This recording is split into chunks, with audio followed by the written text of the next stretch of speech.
Back to my YouTube channel. അപ്പോൾ ഇന്നത്തെ video നമ്മൾ ഞാൻ കുറച്ച് മുൻപേ ഒരു സ്റ്റഡി പ്ലാൻ ഇട്ടിട്ടുണ്ടായിരുന്നു അല്ലേ. അപ്പോൾ അതിൻ്റെ താഴെ വന്ന കുറച്ച് കമൻസിനുള്ള റിപ്ലൈ ഒരുവിധം ഞാൻ എല്ലാവർക്കും റിപ്ലൈ കൊടുക്കാറുണ്ട്. പിന്നെ കുറേ കമൻസ് ഉണ്ടായിരുന്നു, അതിന് ഞാൻ റിപ്ലൈ തന്നിട്ടില്ല. അപ്പോൾ റിപ്ലൈ തരാത്ത എല്ലാ കമൻസിനുള്ള ഒരു റിപ്ലൈ വീഡിയോ ആണ് ഇന്നത്തെ വീഡിയോ. ഓക്കെ, അപ്പോൾ ഒരു കമൻറ്റാണ്, ചേച്ചി +2 ഡെയിലി സ്റ്റഡി റൊട്ടീൻ പറഞ്ഞു തരുമോ? +2 ഫുൾ A+ വാങ്ങാനായി രാവിലെ 6:35 ആകുമ്പോൾ പോവും, തിരിച്ച് 5 PM വീട്ടിലെത്തും. റിപ്ലൈ തരണേ ചേച്ചി പ്ലീസ്. ഓക്കെ, ഫസ്റ്റ് വൺ നമുക്ക് അത് പറയാം, എന്നാ സ്റ്റഡി റൂട്ടീൻ പറയാം.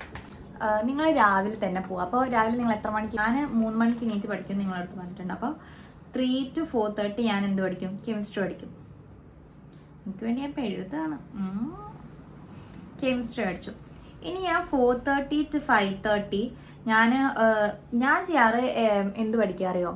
ഇപ്പോൾ ഞാൻ ട്യൂഷന് പോകുന്നുണ്ടാവും അല്ലേ, 6:30 നിങ്ങൾ ട്യൂഷനായിരിക്കും പോകണം, അല്ലാണ്ട് സ്കൂളിൽ അത്ര നേരത്തെ പോലല്ലോ. അപ്പോൾ ഈ ട്യൂഷന് പോകുമ്പോൾ നിങ്ങൾക്ക് അവിടെ ഏത് സബ്ജക്റ്റാണല്ലോ നോക്കുക. അതിപ്പോൾ ഫിസിക്സ് ആണെങ്കിൽ ആ ഫിസിക്സ് പഠിക്കുക. കെമിസ്ട്രി നിങ്ങൾ പഠിക്കരുത്. കെമിസ്ട്രി ആണെങ്കിൽ അന്ന് രാവിലെ നമ്മൾ നോക്കി കഴിഞ്ഞ് വേണ്ട ഒരു അരമണിക്കൂർ ആ എടുത്ത ഭാഗം മാത്രം നോക്കിക്കോ. വേറെ ഒരു സബ്ജക്റ്റ് എടുക്കുക. ഞാനും എന്താ പറയുക, ട്യൂഷനിൽ എടുക്കുന്ന സബ്ജക്റ്റ് എടുക്കുന്നത്. അപ്പോൾ ട്യൂഷനിൽ ഇപ്പോൾ നമുക്ക് ഫിസിക്സ് ആണ്, സപ്പോസ് നമ്മൾ ഫിസിക്സ് എന്ന് പഠിക്കുക രാവിലെ പഠിച്ചു. ഇനി നിങ്ങൾ എത്തുന്നത് 5:30. അപ്പോൾ ഞാൻ 5:30 to 6:30 എടുക്കും. ഞാൻ ഫുഡൊക്കെ കഴിച്ച് കുളിച്ച് ഡ്രസ്സ് മാറ്റി പോകുമ്പോഴത്തേക്ക്. നിങ്ങൾ ചിലപ്പോൾ 6 എടുക്കുകയുള്ളെങ്കിൽ മക്കൾ 4:30 to 6 ആ സബ്ജക്റ്റ് പഠിച്ചോ. അതിനുശേഷം നിങ്ങൾ 5 എത്തിയില്ലേ, 5 എത്താണെങ്കിൽ ഞാൻ 6 എത്താറ്. അപ്പോൾ ഞാൻ 7 പഠിക്കാൻ തുടങ്ങുള്ളൂ. അപ്പോൾ നിങ്ങൾ 5 to 6 നിങ്ങൾ എന്താ ചെയ്യില്ല, ഫുഡ് കഴിക്കുകയോ എന്താ മെയിലെഴുകുകയോ ഒക്കെ ചെയ്യുക. അതിനുശേഷം മക്കൾ 6 to 7 അല്ലെങ്കിൽ 7:30 എടുത്തു. 7:30 വരെ ബയോ പഠിക്കുക. ബയോ സയൻസ് ഉള്ള മക്കൾ എന്തായാലും ബയോ പഠിച്ചിരിക്കണം. സോ നിങ്ങൾ 6 to 7:30 വരെ ബയോ പഠിക്കുക. ബയോ എങ്ങനെ പഠിക്കും? ടെക്സ്റ്റ് വായിക്കുക അല്ലേ. സുവോളജിയും ബോട്ടണിയും പഠിക്കണേ. അല്ലെങ്കിൽ നിങ്ങൾക്ക് അന്നന്ന് ക്ലാസ്സിൽ എന്താണോ എടുത്ത് അത് മാത്രം വന്ന് പഠിക്കുക. എന്നിട്ട് വേണമെങ്കിൽ നിങ്ങൾക്ക് റെക്കോർഡിനുള്ള ടൈമൊന്നും ഞാൻ ഇതിൽ പറയുന്നില്ല. നിങ്ങൾ റെക്കോർഡൊക്കെ എഴുതുകയാണെങ്കിൽ അപ്പോൾ എഴുതിക്കോ. പിന്നെ വേണമെങ്കിൽ നമുക്ക് 7:30 to 8 ഞാൻ ആ ഒരു ടൈമിന് തരാം. നിങ്ങൾക്ക് റെക്കോർഡ് എഴുതാം, ഹോംവർക്ക് എഴുതാം. മാത്സ് ഹോംവർക്ക് തരാറുണ്ട് തോന്നുന്നു. അങ്ങനെയാണെങ്കിൽ ഹോംവർക്ക് ചെയ്യാം. റെക്കോർഡിനെ പറ്റി എഴുതാണെങ്കിൽ അത് എഴുതാം. ഓക്കെ, അതൊക്കെ ചെയ്യാൻ നിങ്ങൾക്ക് വേണമെങ്കിൽ ടൈം തരാം. 7:30 to 8 കേട്ടോ. ആക്ച്വലി ഞാൻ ഈ ടൈം ഫാമിലീൻ്റെ കൂടെ സ്പെൻഡ് ചെയ്യാറുണ്ട്. മക്കൾ പഠിക്കണം, പക്ഷെ അതിൻ്റെ കൂടെ നിങ്ങൾ ഫാമിലി ആയിട്ട് ടൈം സ്പെൻഡ് ചെയ്യണം. ഒരു ദിവസം നമ്മൾ അച്ഛനോടും അമ്മേനോടൊക്കെ പറയേണ്ട അന്ന് എന്തൊക്കെയാണ് ഉണ്ടായെന്നൊക്കെ. ഞാൻ അങ്ങനത്തെ ഒരു കുട്ടിയായിരുന്നു. ഓക്കെ, 8 o'clock ആകുമ്പോൾ ഞാൻ ഡിന്നർ കഴിക്കാൻ തുടങ്ങും. നിങ്ങൾക്ക് ഇഷ്ടമുള്ള ടൈമിന് കഴിക്കാം. ഞാൻ പ്രിഫർ ചെയ്യുക എത്ര നേരത്തെ കഴിക്കുന്നതാണ് നല്ലത്. ഇനി നമ്മളിപ്പോൾ 8 o'clock നിങ്ങൾ ഡിന്നർ കഴിച്ചു വെച്ചു, ഒരു 8:30 കുടിച്ചു. 8:30 to 9:30 നിങ്ങൾക്ക് ഒരു ഒത്തിരി ഉറക്കം മൂഡ് ഉണ്ടാവുന്നാലും നിങ്ങൾ മാത്സ് പഠിക്കാൻ ശ്രമിക്കുക.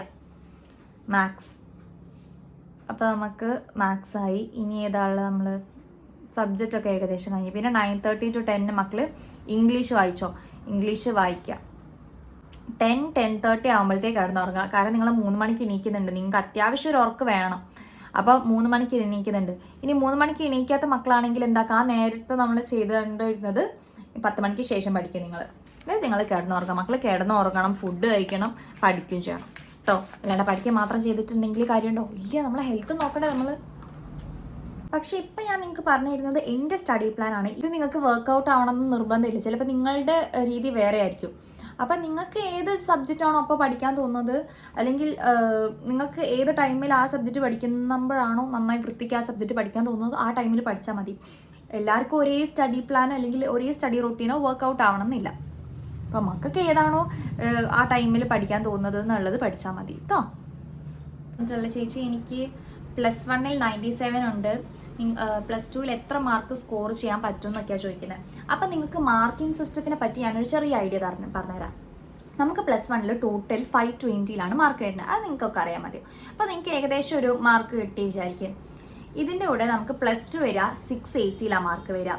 ഒരു സബ്ജക്റ്റ് 120 ഉണ്ടാവും. തിയറി പ്ലസ് പ്രാക്ടിക്കൽ ഞാൻ പറയാം കേട്ടോ. സിയും കൂടി കൂട്ടിയിട്ട് നമുക്ക് ഒരു സബ്ജക്റ്റ് 120. അപ്പോൾ നമുക്ക് ടോട്ടൽ +2 മാത്രം മാർക്ക് 680, മറ്റേത് 520. ആ രണ്ടും കൂടി കൂട്ടുമ്പോൾ നമുക്ക് 1200 കിട്ടും. ഇങ്ങനെ നമ്മൾ +1 +2 കൂടി കൂട്ടിയിട്ട്, അതായത് +1 80 +2 120 കൂടി കൂട്ടിയിട്ടുള്ള 200, ഇതാണ് നമ്മളെ ടോട്ടൽ വരിക. ഈ 200 നിങ്ങൾക്ക് 180 മാർക്ക് എത്തിക്കണം. 180 കിട്ടിയാൽ അത് ഫുൾ A+ ആയി. അങ്ങനെ അപ്പോൾ 180 ആവുമോ നോക്കുക. നിങ്ങൾ ഈ 2 മാർക്കും കൂടി ആഡ് ചെയ്തിട്ട്, അതായത് നിങ്ങളിപ്പോൾ +2 ഫുൾ മാർക്ക് കൂട്ടിക്കോ, 120 കൂട്ടിക്കോ, പിന്നെ നിങ്ങൾക്ക് ഇപ്പോൾ കിട്ടിയ മാർക്ക് അതും കൂടി ആഡ് ചെയ്യുക. എന്നിട്ട് നിങ്ങൾക്ക് അത് A+ ആവുമോ നോക്കുക. അങ്ങനെ അതിനനുസരിച്ച് പഠിക്കുക. നിങ്ങൾ ചിലപ്പോൾ ഈ ഫുൾ മാർക്ക് വാങ്ങിയാൽ മാത്രം A+ കിട്ടുമെന്നുണ്ടാവും. അങ്ങനെയുള്ള മക്കൾ എന്തായാലും കഷ്ടപ്പെട്ടാൽ നിങ്ങൾക്ക് കിട്ടാവുന്നതേ ഉള്ളൂ. പിന്നെ SLC-ക്കാരനെ എങ്ങനെയാണ് പഠിക്കേണ്ടത് ചോദിച്ചിട്ടുണ്ട്. SLC-ക്കാർ എന്താ ചെയ്യേണ്ടത് വെച്ചിട്ടുണ്ടെങ്കിൽ നിങ്ങൾ ലേബർ ഇന്ത്യ വാങ്ങാം, ഓരോ എന്താ പറയുക എല്ലാ ഇഷ്യൂവും വാങ്ങുക. എന്നിട്ട് അതിൻ്റെ അകത്തുള്ള ഇംഗ്ലീഷൊക്കെ ക്വസ്റ്റ്യനും ആൻസറും ഒക്കെ ബൈ ഹാർട്ടായിട്ട് പഠിക്കുക. അതാകുമ്പോൾ നിങ്ങൾക്ക് എന്ത് കിട്ടും, ആ ചാപ്റ്ററിനെ പറ്റിയുള്ള നല്ല ഐഡിയയും കിട്ടും. ആ ക്വസ്റ്റ്യൻ ആൻസർ പഠിക്കുമ്പോൾ നമുക്ക് അങ്ങനെ തന്നെ പ്രസൻറ്റ് ചെയ്താൽ അത്രയും നല്ലത്. പിന്നെന്താ, ഈ SLC കുഞ്ഞു കുഞ്ഞു ടെക്സ്റ്റ് അല്ല, അത് മക്കൾക്ക് ആ ടെക്സ്റ്റും അങ്ങനെ തന്നെ വൃത്തിക്ക് പഠിച്ചാൽ മതി. അപ്പോൾ നല്ലോണം എഴുതാൻ പറ്റും കേട്ടോ. SLC-ക്കാർ ചെയ്യേണ്ട വേറൊരു കാര്യം എന്താ വെച്ചിട്ടുണ്ടെങ്കിൽ നിങ്ങൾ അത് നന്നായിട്ട് വായിച്ചുകൊണ്ട് തന്നെ നിൽക്കുക. ചിലപ്പോൾ നിങ്ങളെ വീട്ടിലുള്ള അമ്മ വരെ നിങ്ങൾ വായിക്കുന്ന കേട്ട് പഠിക്കും. അത് പഠിക്കട്ടെ, അമ്മമാർ പഠിക്കണ്ടേ? അപ്പോൾ മക്കൾ എന്ത് ചെയ്യുക, SLC കുട്ടികൾ എന്ത് ചെയ്യുക, നിങ്ങൾ ആ ടെക്സ്റ്റ് നന്നായിട്ട് വായിച്ചുകൊണ്ട് നിൽക്കുക, ലേബർ ഇന്ത്യ റെഫർ ചെയ്യുക, പ്രീവിയസ് ഇയർ നോക്കുക. അങ്ങനെയൊക്കെ ചെയ്താൽ മതി, നിങ്ങൾക്ക് SLC കിട്ടും കേട്ടോ. പിന്നെ ഒരു കാര്യമുണ്ട്, ഞാൻ പറയുന്നത് ഫുൾ കേരള സിലബസിനെ പറ്റിയിട്ട്. CBSE പറ്റി എനിക്കൊരു കുന്തും അറിയില്ല. പിന്നെ +1 +2 എനിക്ക് തോന്നുന്നു സിലബസ് ഏകദേശം ഒരേപോലെ ആയിരിക്കും +1 +2നും. പക്ഷേ ചിലപ്പോൾ നിങ്ങൾക്ക് ക്വസ്റ്റ്യൻ വരുന്ന പാറ്റേണോ അല്ലെങ്കിൽ ആൻസർ എഴുതേണ്ട പാറ്റേണോ ഡിഫറെൻ്റ് ആയിരിക്കാം. മാർക്കിംഗ് സിസ്റ്റം ഡിഫറെൻ്റ് ആണ്. അപ്പോൾ അങ്ങനെ അതിനനുസരിച്ച്, അതുകൊണ്ട് എനിക്ക് എന്താ പറയുക, CBSE പറ്റിയിട്ടൊന്നും അറിയില്ല. സ്റ്റേറ്റ് സിലബസിന് ഇങ്ങനെയൊക്കെയാണ് വേണ്ടത്. പിന്നെ ഈ ബുക്ക് എവിടെ കിട്ടുമെന്ന് കുറേ പേര് ചോദിച്ചിട്ടുണ്ട് അല്ലേ. ഞാനൊരു ഇന്ന ബുക്ക് പറ്റി പറഞ്ഞപ്പോൾ ഈ ബുക്ക് എവിടെയാണ് കിട്ടുക കുറേ മക്കൾ ചോദിച്ചിട്ടുണ്ട്. മക്കളെ, ഇത് എനിക്ക് എൻ്റെ ട്യൂഷൻ മിസ് തന്നതാണ്. അപ്പോൾ ഇത് പുറത്തൊന്ന് കിട്ടും തോന്നുന്നു. ഞാൻ ഗൂഗിളിൽ സെർച്ച് ചെയ്തപ്പോൾ അവിടെ ഇങ്ങനെ ഓൺലൈനിലൊക്കെ കാണിക്കുന്നുണ്ട്. അപ്പോൾ മക്കൾ നോക്കി നോക്കുക. ആർക്കെങ്കിലും അങ്ങനെ പുറത്തുനിന്ന് വാങ്ങിച്ച് കിട്ടിയിട്ടുണ്ടെങ്കിൽ ഒന്ന് ഇവിടെ കമൻറ്റ് ചെയ്യണം. ഞാൻ ആ കമൻറ്റ് പിന്നെ, അപ്പോൾ ബാക്കിയുള്ളവർക്ക് യൂസ്ഫുൾ ആയിരിക്കും. +1 ജോയിൻ ചെയ്യുന്ന കുറച്ച് മക്കൾ ചോദിച്ചിട്ടുണ്ട്, ഇനി ഹിന്ദിയാണോ എടുക്കേണ്ടത് മലയാളമാണോ എടുക്കേണ്ടത് ചോദിച്ചിട്ടുണ്ട്. എൻ്റെ ഒപ്പീനിയൻ പറയുകയാണെങ്കിൽ ഞാൻ പറയും മലയാളം എടുക്കാനാണ്. കാരണം മലയാളത്തിൻ്റെ എന്താ പറയുക, ടെക്സ്റ്റ് നോട്ടും വായിക്കാത്ത കുട്ടികൾ വരെ അത്യാവശ്യമൊക്കെ മലയാളം എഴുതാനും വായിക്കാനും അറിയണവർക്കൊക്കെ ഒരുവിധം ഫുൾ മാർക്ക് ഇട്ട് കൊടുക്കും. പിന്നെ നമുക്ക് അതിൻ്റെ ഉള്ളിലുള്ളത് അറിയുകയാണെങ്കിൽ ഫുൾ മാർക്ക് കിട്ടും. ഹിന്ദി എനിക്ക് അറിയില്ല എങ്ങനെയാണെന്ന്. എനിക്ക് തോന്നുന്നു ഹിന്ദിനേക്കാൾ ബെറ്റർ മലയാളം തന്നെയാണ്. പിന്നെ വേറൊരു ഒരുപാട് കമൻസാണ്. ഈ കമൻസ് ഒക്കെ എന്താ, ഞാൻ എന്താ അടുത്ത ചെയ്യുന്നതെന്ന്. എടാ മക്കളെ, നിങ്ങൾ കഴിഞ്ഞതിനെ പറ്റി എന്ത് വേണമെങ്കിലും ചോദിച്ചു, ഇനി വരാൻ പോകുന്നതിനെ പറ്റി ഒന്നും ചോദിക്കില്ല. ഞാൻ തന്നെ ഭയങ്കര കൺഫ്യൂസ്ഡ് സ്റ്റേറ്റിലാണ്. കാരണം എൻ്റെ ഇപ്പോഴത്തെ അവസ്ഥയാണ് എനിക്ക് പറഞ്ഞത്. അത് കേട്ടിട്ട് നിങ്ങൾ തന്നെ എനിക്കൊരു സൊല്യൂഷൻ പറഞ്ഞു. അപ്പോൾ മക്കൾ പറയുന്ന വൈകി ചേച്ചി പോവാം. ഓക്കെ, ഞാൻ പറഞ്ഞുതരാം എന്താ അവസ്ഥ. എനിക്ക് പ്രത്യേകിച്ച് വലിയ ഐഡിയ ഒന്നും ഇല്ലായിരുന്നു. +2 കഴിഞ്ഞിട്ട് നോക്കാമെന്നുള്ള വിചാരം. കാരണം +2 ആണ് ദ മെയിൻ എന്ന് പറഞ്ഞിട്ട് വിചാരിച്ചിരുന്ന ആളായിരുന്നു ഞാൻ. അങ്ങനെ +2 കഴിഞ്ഞു ദേ എന്ന് പറഞ്ഞിട്ട്.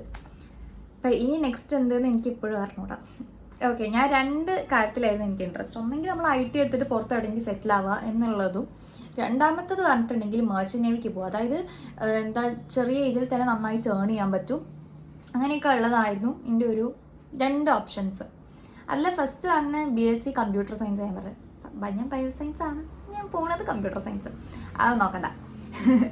ഓക്കെ, അപ്പോൾ ഈ BSc കമ്പ്യൂട്ടർ സയൻസ് എനിക്ക് ദേവഗിരി കോളേജിൽ കിട്ടിയിട്ടുണ്ട്, കാലിക്കറ്റിൽ. അത് നമ്മൾ അലോട്ട്മെൻറ്റ് വഴി കൊടുക്കുമ്പോൾ നമ്മൾ മാർക്കിൻ്റെ പെർസെൻറ്റേജ്, പിന്നെ NSS NCC ഒക്കെ ഉള്ളതാണെങ്കിൽ എനിക്ക് തോന്നുന്നു പ്രിഫറൻസ് ഉണ്ടാവും. അപ്പോൾ എനിക്ക് ദേവഗിരി കോളേജിൽ കിട്ടിയിട്ടുണ്ട്. പിന്നെ നമുക്ക് വന്നിട്ടുള്ളത് മെർച്ചൻ്റ് നേവി നമ്മൾ ജോയിൻ ചെയ്യാൻ ആഗ്രഹിക്കുന്ന കുട്ടികളാണെങ്കിൽ ഒരു എക്സാം ഉണ്ട്. ആ എക്സാം എഴുതിയിട്ട് നമ്മൾ റാങ്ക് ലിസ്റ്റിൻ്റെ ഉള്ളിൽ വന്നിട്ടുണ്ടെങ്കിൽ അവിടെ നമ്മൾ അലോട്ട്മെൻറ്റ് കൊടുത്തിട്ട് ഏത് മാരിടൈം യൂണിവേഴ്സിറ്റിയിലും കയറാം. അപ്പോൾ ഞാൻ ആ എക്സാം എഴുതി. അങ്ങനെ ആ എക്സാം എഴുതി എനിക്ക് കിട്ടി. ഇപ്പോൾ ഞാൻ എങ്ങനെയാണുള്ളത് വെച്ചിട്ടുണ്ടെങ്കിൽ ഇഭാഗത്ത് ദേവഗിരി, ഇഭാഗത്ത് IMU, അതായത് ഇന്ത്യൻ മാരിടൈം യൂണിവേഴ്സിറ്റി. അപ്പോൾ ഞാൻ എങ്ങോട്ട് പോകണമെന്ന് ഇപ്പോഴും ഞാൻ തീരുമാനിച്ചിട്ടില്ല. അങ്ങനെ ഒരു കൺഫ്യൂഷൻ സ്റ്റേറ്റ് ആയിരിക്കുന്നത്. അതുകൊണ്ട് മക്കൾ ആരും ഈ കമൻറ്റ് ഇനി ഇടരുത് കേട്ടോ. ചേച്ചി ഇനി എന്താണെന്നുള്ളത് എന്താണെങ്കിലും ഞാൻ നിങ്ങളെ അറിയിക്കും. നിങ്ങളെ അറിയിക്കാതെ പിന്നെ ഞാൻ വേറെ ആരെയും അറിയിക്കുക? അപ്പോൾ എന്തായാലും നിങ്ങൾ അറിയിക്കുന്നുള്ള കാര്യം ഞാൻ പ്രോമിസ് ചെയ്യാം. സോ മക്കൾ ഈ കമൻറ്റ് ഇനി ഇടരുത് കേട്ടോ. നല്ല മക്കളല്ലേ. JEE ആണോ നീറ്റാണോ എന്നൊക്കെ ചോദിക്കുന്നുണ്ട്. നീറ്റും അല്ല JEE അല്ല, ഈ 2 ഫീൽഡിലേക്കുമാണ് ഒരുപാട് പേര് പോയിക്കൊണ്ടിരിക്കുന്നത്. അപ്പോൾ എനിക്കങ്ങനെ എല്ലാവരും പോണ വഴിക്ക് പോകാൻ ഇഷ്ടമില്ലാത്തതുകൊണ്ടാണ്. പക്ഷെ അത് രണ്ടും നല്ല അടിപൊളി ഫീൽഡാണ് കേട്ടോ. ഞാൻ അതിനെ മോശമൊന്നും പറയണില്ല. ഇനിയിപ്പോൾ ഞാൻ മോശം പറഞ്ഞതെന്നൊന്നും ആരും പറയണ്ട. ഒരു കുട്ടി ചോദിച്ചാൽ ഭയങ്കര എനിക്ക് നല്ലൊരു ക്വസ്റ്റ്യൻ ആയി തോന്നിയിട്ടുണ്ടായിരുന്നു. ഒരു ക്വസ്റ്റ്യൻ എന്ന് പറഞ്ഞിട്ടുണ്ടെങ്കിൽ, ഞാൻ പറഞ്ഞ ഗൈഡിൽ 2010 to 2020 വരെ ഉള്ളൂ. 20 വരെ ഉള്ളൂ. അപ്പോൾ ബാക്കിയുള്ള ഈ 4 വർഷത്തത് വേണ്ടേന്ന് ഒരു കുട്ടി ചോദിച്ചിട്ടുണ്ടെങ്കിൽ വേണം. മക്കൾ അതും നോക്കണം കേട്ടോ. അപ്പോൾ നിങ്ങൾ എന്ത് ചെയ്യുക, ലേബർ ഇന്ത്യൻ്റെ ലാസ്റ്റത്തെ ഇഷ്യൂ എടുക്കുക, അല്ലെങ്കിൽ നിങ്ങൾ ലേബർ ഇന്ത്യ വാങ്ങിക്കും ഇതിൻ്റെ കൂടെ. എന്നിട്ട് ലേബർ ഇന്ത്യയിലൊക്കെ ഉണ്ടാവും ഓരോ ചാപ്റ്ററിൻ്റെ ഇങ്ങനത്തെ ക്വസ്റ്റ്യൻസ് ഒക്കെ ആ കഴിഞ്ഞ 2-3 വർഷത്തെ ഈ എടുത്ത് വന്ന വർഷങ്ങളുടെ ആയിരിക്കും അതിൽ പറയാം. അത് നോക്കി നോക്കുക. എന്നിട്ട് അതുപോലെ നമുക്ക് HSS ലൈവ് എന്ന് പറഞ്ഞിട്ടുണ്ടാവും. അങ്ങനത്തെ ആ ഒരു സൈറ്റിൽ കയറിയിട്ടുണ്ടെങ്കിൽ കിട്ടും. അപ്പോൾ അതും മക്കൾ നോക്കുക. അത്രയാണ് ഇപ്പം തൽക്കാലത്തേക്ക് എനിക്ക്. പിന്നെ 7th ഒരു സ്റ്റഡി പ്ലാൻ ഉണ്ടോയെന്ന് സൈറാസ് വേൾഡ് 706 ചോദിച്ചിട്ടുണ്ട്. 7th സ്റ്റഡി പ്ലാൻ പറഞ്ഞാൽ എങ്ങനെയാണ്? മക്കൾ അവിടെ സ്കൂളിൽ പറയണതൊക്കെ പഠിക്കുക, ഹോംവർക്ക് ചെയ്യുക, ഡെയിലി വന്നു കഴിഞ്ഞാൽ പഠിക്കുക, വായിച്ച് പഠിക്കുക, അതൊക്കെ എനിക്ക് പറഞ്ഞു തരാൻ പറ്റുള്ളൂ. അറിയാത്തത് എഴുതി പഠിക്കുക. പിന്നെ ചേച്ചി +2 കെമിസ്ട്രിയിൽ ഓർഗാനിക്കിൽ ബേസ് ആയിട്ട് എന്തൊക്കെ പഠിക്കണം എന്ന് പറയാമോ? ഓർഗാനിക് ഒന്നും അറിയില്ല. ഓർഗാനിക് ഒക്കെ മക്കൾ എഴുതി പഠിക്കുക, അല്ലെങ്കിൽ വായിച്ച് പഠിക്കുക. ഡെയിലി അതാ ഞാൻ പറഞ്ഞത്, ഡെയിലി നിങ്ങൾ കെമിസ്ട്രി നോക്കുന്നത് വളരെ നല്ലതാണ്. കെമിസ്ട്രി നമുക്ക് കുറച്ച് പണി തരില്ല അത്, പക്ഷെ നമുക്ക് പഠിച്ചെടുക്കാൻ കുറച്ച് ബുദ്ധിമുട്ടായിരിക്കും. അതുപോലെ തന്നെ ആയിരിക്കും ഫിസിക്സും തോന്നുന്നു. മാത്സ് പിന്നെ നിങ്ങൾക്ക് ഒരു ഇൻ്റഗ്രേഷൻ എന്നൊക്കെ പറഞ്ഞ ചാപ്റ്ററൊക്കെ ഉണ്ട് മക്കൾക്ക്, അതൊക്കെ നല്ല പഠിക്കുക കേട്ടോ. പക്ഷെ മാത്സ് ഒക്കെ ഒരുവിധം PYQ തന്നെ നിങ്ങൾക്ക് വരും. നിങ്ങളെ +1 മാത്സ് ടഫായിരുന്നു അല്ലേ? പക്ഷെ അങ്ങനെയൊന്നും ആവില്ലായിരിക്കും നമ്മൾ +2. മക്കൾക്കൊക്കെ ഈസി ആവട്ടെ എന്ന് ഞാൻ പറയുള്ളൂ. പിന്നെന്താ ഇമ്പ്രൂവ്മെൻറ്റ്. ഇതാണ് ഇനി മെയിൻ സാധനം പറയാനുള്ളത്. ഇമ്പ്രൂവ്മെൻറ്റിനെ പറ്റിയിട്ട് കുറേ വിഷയമുണ്ട്. മക്കൾക്ക് ഇമ്പ്രൂവ്മെൻറ്റ് സെപ്റ്റംബറിലാണെങ്കിൽ നിങ്ങൾക്ക് എന്തെങ്കിലും എന്താ പറയുക ചെറിയ മാർക്കിന് ഡിഫറൻസ് ആണ് എഴുതിയാൽ കിട്ടും എന്നുള്ളതാണെങ്കിൽ മക്കൾ എഴുതിക്കും. പക്ഷെ മാർച്ചിലാണെങ്കിൽ നിങ്ങൾ നന്നായി ചിന്തിച്ചിട്ട് വേണം ഈ തീരുമാനം എടുക്കാൻ. കാരണം ഞാൻ ഒരിക്കലും പറയില്ല മാർച്ചിലുള്ള മക്കൾ ഈ ഇമ്പ്രൂവ്മെൻറ്റ് എഴുതണമെന്ന്. കാരണം അത് ഒന്ന് ആലോചിച്ച് നോക്കുക, നിങ്ങൾ +2 കഴിഞ്ഞത് അപ്പോൾ തന്നെ +1, അപ്പോൾ നിങ്ങൾ രണ്ടും കൂടി എങ്ങനെയാണ് മാനേജ് ചെയ്യുക? എനിക്കറിയില്ല മക്കളെ. നിങ്ങൾക്കത് കോൺഫിഡൻസ് ഉണ്ട്, നിങ്ങൾക്ക് ചെയ്യാൻ പറ്റുന്നതാണെങ്കിൽ മക്കളെ എഴുതിക്കോ, അല്ലെങ്കിൽ വെറുതെ എല്ലാ സബ്ജക്റ്റും കൂടി പോയി എഴുതാൻ നിൽക്കേണ്ടത്. നമുക്ക് 3 സബ്ജക്റ്റ് അല്ലേ ഇമ്പ്രൂവ്മെൻറ്റിന് എഴുതാൻ പറ്റുക. ഈ 3 നിങ്ങൾക്ക് ഭയങ്കര മാർക്ക് കുറവുള്ളത് എഴുതാൻ ശ്രമിക്കുക. അത് നിങ്ങൾക്ക് ഇത് പഠിച്ച് എഴുതാനും പറ്റണം. പിന്നെ എനിക്ക് എന്താ പറയുക, എക്സാമിന് പോകുന്നതിന് മുൻപ് നമുക്ക് എല്ലാം ഒന്ന് റിവൈസ് ചെയ്യണമെന്നുണ്ട്. പക്ഷെ അതിനത്ര ടൈം ഇല്ലാത്ത സമയത്ത് നമുക്ക് ഭയങ്കര ഹെൽപ്ഫുൾ ആയിട്ടുള്ള സാധനമാണ് ഈ ഒരു ഷീറ്റ്, ഈ ഒരു ബണ്ടിലും പിന്നെ ഇത് ഫിസിക്സും ഇത് കെമിസ്ട്രി കേട്ടോ. ഇതിലെങ്ങനെയാണെന്ന് വെച്ചിട്ടുണ്ടെങ്കിൽ കെമിസ്ട്രിയിൽ പറഞ്ഞാൽ ഇതൊക്കെ എനിക്ക് സ്കൂളിൽ നിന്ന് കിട്ടിയതാണ്. ഇത് ചിലപ്പോൾ സൈറ്റിലുണ്ടാവും. ഇതിൻ്റെ PDF ഉണ്ടെങ്കിൽ ഞാൻ നോക്കിയിട്ട് അയച്ചു തരാം കേട്ടോ. ഇത് പറഞ്ഞിട്ടുണ്ടെങ്കിൽ ഇപ്പം നമുക്ക് സൊല്യൂഷൻസ് എന്ന് പറഞ്ഞ ചാപ്റ്ററിൻ്റെ ആണിത്. അപ്പോൾ അതിൽ ഇമ്പോർട്ടൻ്റ് ആയിട്ടുള്ള ഹെൻറീസ് ലോ ഉണ്ട്, applications of Henry's law, റൗൾസ് law, ideal solutions, അങ്ങനെ ഗ്രാഫ്, ഇമ്പോർട്ടൻ്റ് ആയിട്ടുള്ള എല്ലാം, അങ്ങനെ ഓരോ ചാപ്റ്ററിൻ്റെ. അപ്പോൾ ഇതൊക്കെ ഭയങ്കര ഇമ്പോർട്ടൻ്റ്. അപ്പോൾ നമ്മൾ എന്തായാലും ഇതൊക്കെ ഒന്ന് ലാസ്റ്റ് മിനിറ്റ് ആണെങ്കിലും ഒന്ന് റിവൈസ് ചെയ്യുന്നത് വളരെ നല്ലതായിരിക്കും. അപ്പോൾ ഈ ഒരു പേപ്പർ ഉണ്ട് എൻ്റെ അടുത്ത്, മക്കൾക്ക് വേണം ചോദിച്ചോ കേട്ടോ. ഇങ്ങനെ ചോദിക്കും നിങ്ങൾ ഇൻസ്റ്റാഗ്രാമിൽ നമുക്ക് എന്തെങ്കിലും കോഡ് തരാം, നിങ്ങളുടെ പേര് മെൻഷൻ ചെയ്യുക, എന്നിട്ട് യൂട്യൂബിൽ നിന്ന് കണ്ടപ്പോൾ ഞാൻ അയച്ചു തരും കേട്ടോ. അതിലേക്ക് ഞാൻ ആർക്കും അയച്ചു തരാൻ പറ്റിയില്ലെങ്കിൽ നിങ്ങൾ ഇതിൽ കമൻറ്റ് ഇട്ടാൽ മതി. ചേച്ചി എനിക്ക് കിട്ടിയില്ല എന്ന് പറഞ്ഞാൽ ഞാൻ അപ്പോൾ തന്നെ സ്പോട്ടിൽ നിങ്ങൾക്ക് അയച്ചു തരും. നിങ്ങൾ ആ ID കൂടി പറഞ്ഞാൽ മതി, ഞാൻ അതിലേക്ക് തന്നെ അയച്ചു തരും. അപ്പോൾ ഇതാണ് നമ്മൾ ഇത്. പക്ഷേ ഇത് മാത്രം പഠിക്കരുത് കേട്ടോ. നിങ്ങൾ എല്ലാം പഠിച്ചതിന് ശേഷം നമുക്ക് എക്സാമിന് പോകുന്നതിന് തൊട്ട് മുന്നേ ഈ സാധനമൊക്കെ ഒന്ന് വായിക്കാം. അത്രയും ഞാൻ പറയുള്ളൂ. ഇത് മാത്രം പഠിച്ചുകൊണ്ട് പോകരുത്, വെറുതെ ഓരോ പണിയൊന്നും വാങ്ങിച്ചിട്ട് വരരുത്. പിന്നെ ഒരു കുട്ടി ചോദിച്ചിട്ടുണ്ട് Q&A ചെയ്യുമെന്ന്. ഓക്കെ, നമുക്ക് Q&A ചെയ്യാം. മക്കൾ ഇതിനകത്ത് ക്വസ്റ്റ്യൻസ് ഇട്ട് കൊടുക്കും, ഞാനതിന് ആൻസർ ചെയ്യാം. അപ്പോൾ നിങ്ങൾ ഇനി എന്ത് ക്വസ്റ്റ്യൻ ഇടരുത്, വാട്ട് നെക്സ്റ്റ് ഉള്ള ക്വസ്റ്റ്യൻ ഇടരുത്. വേറെ എന്ത് ക്വസ്റ്റ്യൻ വേണമെങ്കിൽ നിങ്ങൾക്ക് ചോദിക്കാം. അതിനൊക്കെ നമുക്കൊരു Q&A വീഡിയോ ആയിട്ട് ഞാൻ നെക്സ്റ്റ് വീഡിയോ അപ്ലോഡ് ചെയ്യാം കേട്ടോ. Till then, take care, bye. അപ്പോൾ അത്രയേ ഉള്ളൂ. നിങ്ങൾക്ക് ഇനിയും എന്തെങ്കിലും ഡൗട്ടൊക്കെ ഉണ്ടെങ്കിൽ ഇതിൽ കമൻറ്റ് ഇട്ടാൽ നമുക്ക് പാർട്ട് 3ഉം 4ഉം 5ഉം ഒക്കെ ഇറക്കിക്കളാം.